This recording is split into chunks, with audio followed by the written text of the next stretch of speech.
जय श्री कृष्णा दोस्तों। हर हर महादेव। कैसे हैं आप सब? स्वस्थ और सुरक्षित होंगे, सुखी और समृद्धशाली होंगे। दोस्तों, कर्ज कर्ज इंसान को एक समय तो सभी परेशानियों से मुक्त कर देता है। यदि हमें कोई बहुत बड़ा कार्य करना है, अपने घर में बेटी का विवाह करना है, बेटे का संबंध करना है, या और कोई मकान बनाना है, कोई भी ऐसा कार्य, बड़ा कार्य आ जाता है, तो हमें कर्ज लेने के लिए बाध्य तो होना ही पड़ता है। कर्ज उस समय लेते समय तो हमें बहुत अच्छा लगता है, हमारा कर्ज लेने से सारे कार्य पूरे हो जाते हैं। किंतु जब कर्ज के साथ साथ इंटरेस्ट बढ़ता जाता है, ब्याज बढ़ता जाता है, तब हम परेशान होते हैं।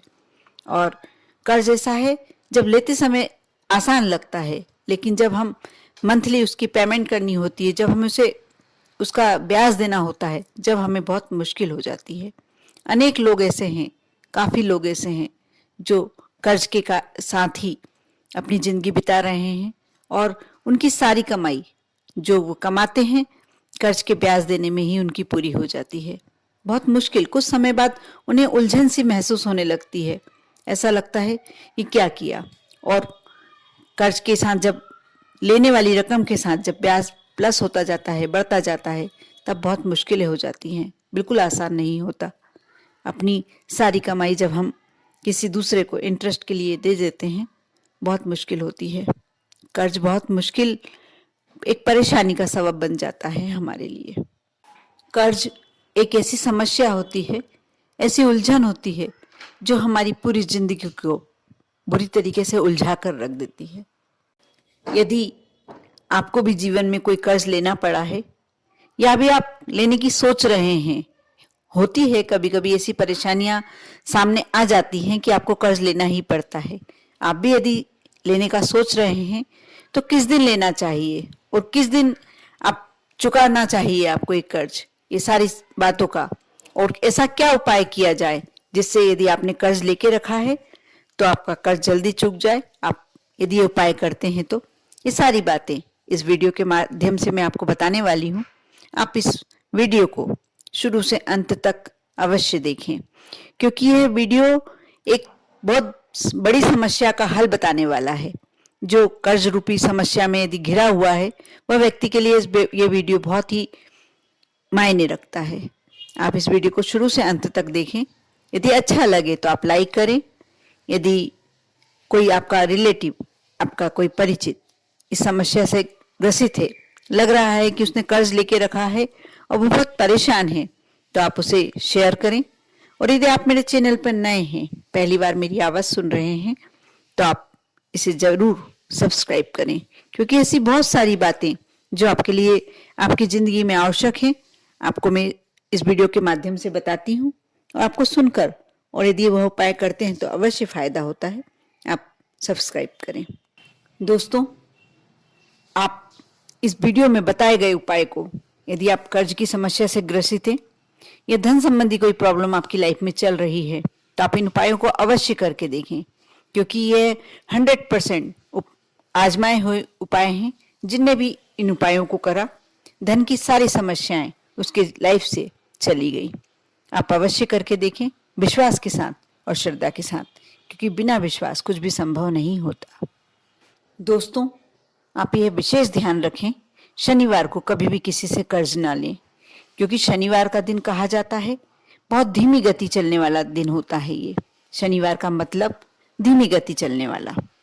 यदि आपकी लाइफ में भी यह कर्ज लिया हुआ दिन धीरे चलेगा, तो आप सोच लीजिए कि आपको कर्ज चुकाने के लिए लंबा समय चाहिए होगा, और यह आपके लिए कई मुश्किलें पैदा कर सकता है। इसलिए कोशिश करें कि आप शनिवार को कर्ज लेने से अवश्य बचें। यहाँ तक कि आप यह भी कोशिश कीजिए, आपने कोई लोन लिया है तो उसके कागजात पर कभी भी शनिवार के दिन साइन नहीं कीजिए, सिग्नेचर नहीं करना चाहिए। और ब्लैक पेन से तो कोशिश यही करना चाहिए कि हमें सातों दिन ही ना करें सिग्नेचर। लेकिन यदि आवश्यक होता भी है तो आप शनिवार के दिन को तो अवश्य टाल सकते हैं। इस दिन आप सिग्नेचर ना करें, करना पड़े तो आप ब्लैक पेन यूज ना करें। साथ ही दोस्तों, कुछ तारीखें ऐसी होती हैं, कुछ तिथियां ऐसी होती हैं, दिन ऐसे होते हैं कि जिस दिन आप कर्ज ना लें। आप 8 तारीख को या 17 तारीख को या 26 तारीख को, इन दिनों में आपको किसी से कर्ज नहीं लेना चाहिए, क्योंकि ये तारीख भी शनिदेव के अंतर्गत ही आती है और शनि का जो भी कार्य होता है बहुत धीरे चलने वाला होता है।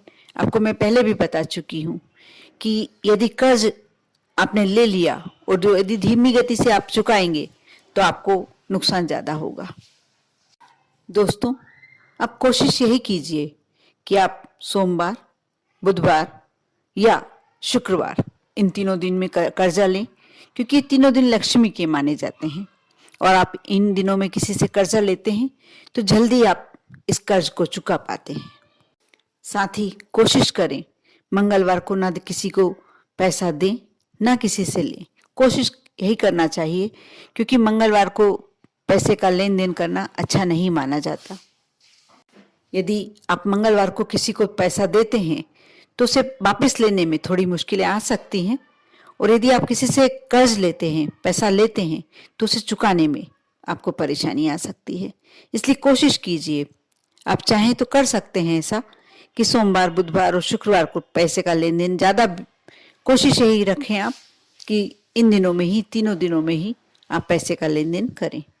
दोस्तों, आपको किसी कारण से कर्ज लेना ही पड़ रहा है, आपको आवश्यक ही हो गया है कर्ज लेना, या पहले से ही आप पर बहुत सारा कर्ज चढ़ा हुआ है, तो जो मैं उपाय बताने जा रही हूँ ये बहुत ही अचूक उपाय है कर्ज चुकाने के लिए, और आजमाया हुआ है। बहुत लोगों ने किया और बहुत लोगों ने इससे उनका कर्ज चुक गया है। आप अवश्य करें। एक पान का पत्ता, मंगलवार या शनिवार आप हनुमान मंदिर में जाएं, एक पान का पत्ता और 3 लौंग या 5 लौंग, आप दोनों में से कोई कितनी भी ले सकते हैं, जितनी आपकी श्रद्धा या मर्जी हो। आप लौंग का ध्यान रखें कि खंडित नहीं होना चाहिए, पूरी जो ऊपर लगा हुआ होता है उसके, वह भी अवश्य होना ही चाहिए।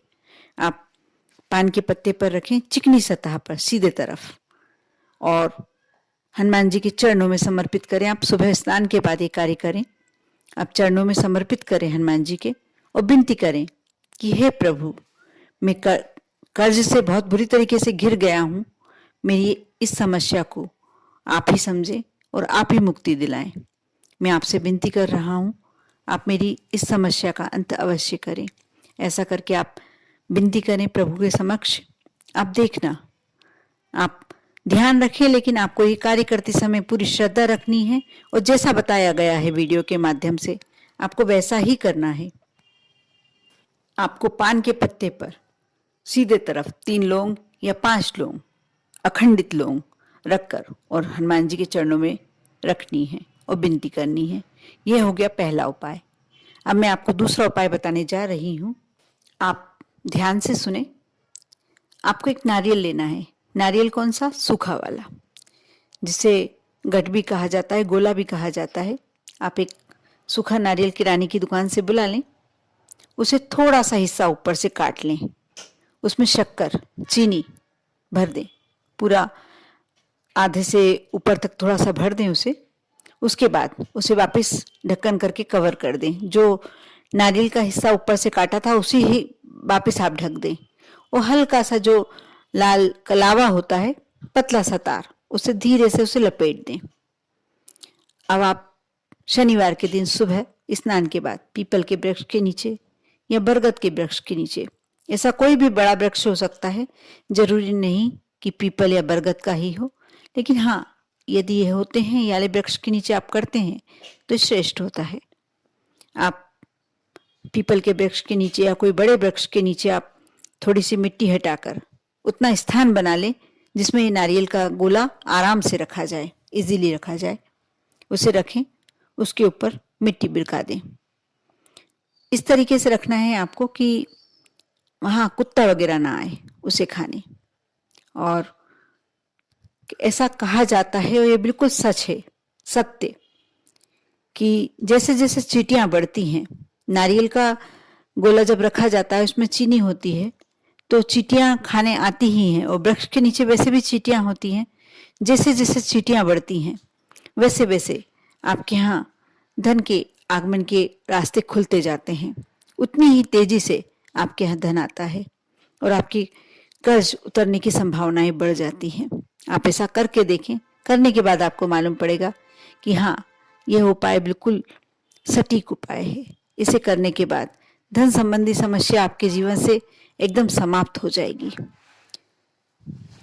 साथ ही यदि धन का बिल्कुल आगमन नहीं हो रहा है, ये नहीं कर पा रहे हैं नारियल वाला, ये तो बहुत ही अच्छा है। गोले वाला उपाय बहुत ही अच्छा और सर्वश्रेष्ठ है। कईयों ने करा, कईयों ने फायदा पाया है, लेकिन आप किसी कारण नहीं कर पा रहे हैं तो आप और दूसरा उपाय बताती हूँ मैं। आप एक पान का पत्ता ले लें। शाम की समय जब संध्या वंदन होता है, आप उसमें 2 इलायची और अखंडित लौंग 2-2 रखें और उसका बीड़ा बना लें। और मंगलवार या शनिवार आपको शाम के समय हनुमान जी के चरणों में समर्पित करना है। साथ ही वहां जाके आप विनती करें। आप ऐसा 3 या 5 मंगलवार कर सकते हैं। करके देखें, आप देखना आपके जीवन में क्या परिवर्तन आता है, क्या चमत्कार होता है। आप माता जगदम्बा के दरबार में जाएं, मंदिर में, ये आप शुक्रवार के दिन करें। एक पान का बीड़ा ले जाएं, पान का पत्ता, वह कहीं से भी खंडित नहीं होना चाहिए, अखंडित होना चाहिए। कोना या डंठल कहीं से टूटा ना होना चाहिए। आप पान का पत्ता लें, उल्टी तरफ आप उसको पीछे की तरफ बैक साइड थोड़ी सी गुलाब की पंखुड़ियाँ, यदि गुलाब की पंखुड़ी लाल रंग की है तो बहुत ही अच्छा है। आप उसमें थोड़ी सी गुलाब की पंखुड़ियाँ रख लें और जैसे बीड़ा बनाया जाता है पान का, उस शेप में आप बना लें। ऊपर से एक लौंग लगा दें और माँ जगदम्बा के दरबार में, माँ दुर्गा के दरबार में आप उनके चरणों पे रखें और माँ से विनती करें। यह भी बहुत ही अच्छा उपाय है। ये छोटे छोटे उपाय जिसे हम करके अपने जीवन को सहज और सरल बना सकते हैं। आप भी अवश्य करें। आप देखना आपको कितना फायदा होता है। आप पर और आपके पूरे परिवार पर माँ लक्ष्मी की कृपा हमेशा बनी रहे। ओम नमः शिवाय।